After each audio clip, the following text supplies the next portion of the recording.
So he gets a lot of sports memorabilia coming in, and he likes to wear around like game-used jerseys for a few weeks before he sells them. And I'm like, Dad, that's gross. That's gonna smell terrible. He's like, no, it's just gonna seem more authentic. And I'm like, no one's gonna believe that Tony Romo had time at half to go to a construction site porta potty, smoke a bowl, and take a shit, Dad, for Christ's sake. All right, I'm getting the light. Thanks very much. Everyone have a great night. I'm Travis.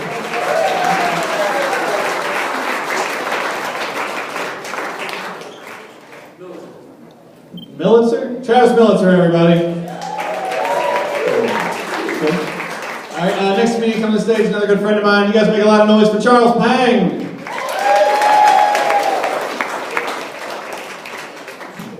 Oh shit.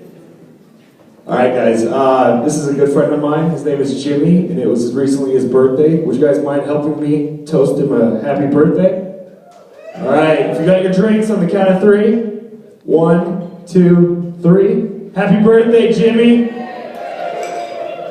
Ooh, that was good. Thanks guys. It's an awesome crowd already. It was actually my mom's birthday too.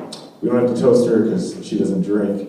She was actually born without the chromosome that breaks down alcohol in the body. I guess it's a condition called being Asian. Turns out it's genetic. That's why I have the Coke over here. No, but she did turn 58, and I didn't know what to get. You know, a 58-year-old lady, there's no, like, almost 60, there's that Forever 21 story. You know, so I asked her, I was like, Mom, what do you want for your birthday? And she was like, grandkids. Fuck. I was hoping you were going to say gift certificates. You know, and that's the thing, they laid it out real thick on the birthday dinner there. They were just like, you know, if you're not going to get married in 2 years, we're going to take you over to Vietnam, and we're going to get you a mail-order bride. I was just like, well, if you're willing to pay shipping and handling, I guess I'll think about it. But, you know, I'm like, come on, you know, give me a break. You know, it's not that I don't want to get married or have kids. You know, I just watch a lot of TV. And John and Kate kind of fucked my world up when they broke up. Mainly because there was like that show Kate plus 8, but there was no John plus 8 on weekends and holidays or anything like that. You know, I was just like, these kids never see their dad, you know, like what the fuck?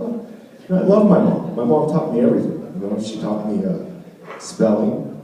I remember that was the earliest encounter. You know, it'd be the roughest thing. She'd tell me like the word is R. It's like A-R-E. She's like, no.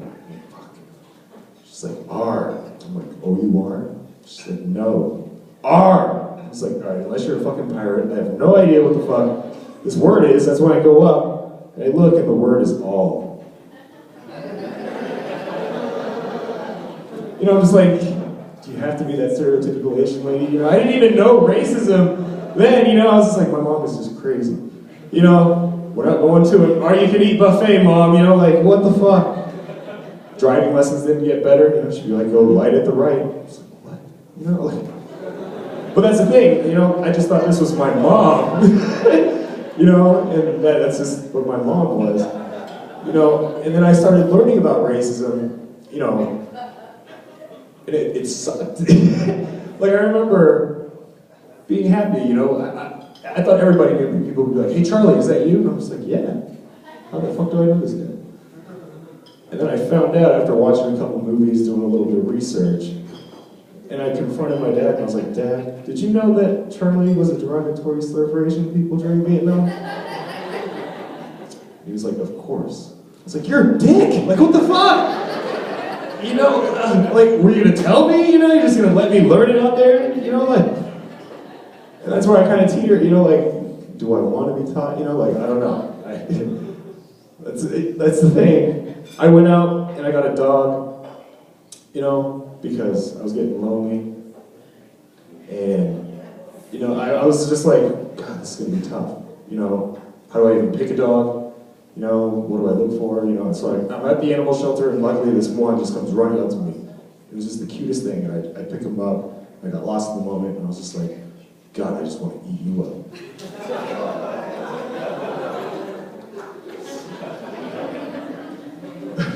You know, it just kind of hit, and I was like, fuck, I'm Asian, I can't say shit like that. You know, like,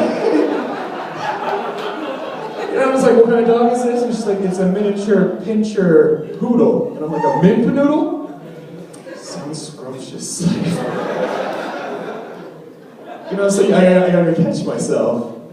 You know, and that's just sidetracking. But, you know, my mom didn't understand that. You know, my mom just doesn't understand racism, so I can't get mad at her for naming me Charlie. I just pissed off at my dad.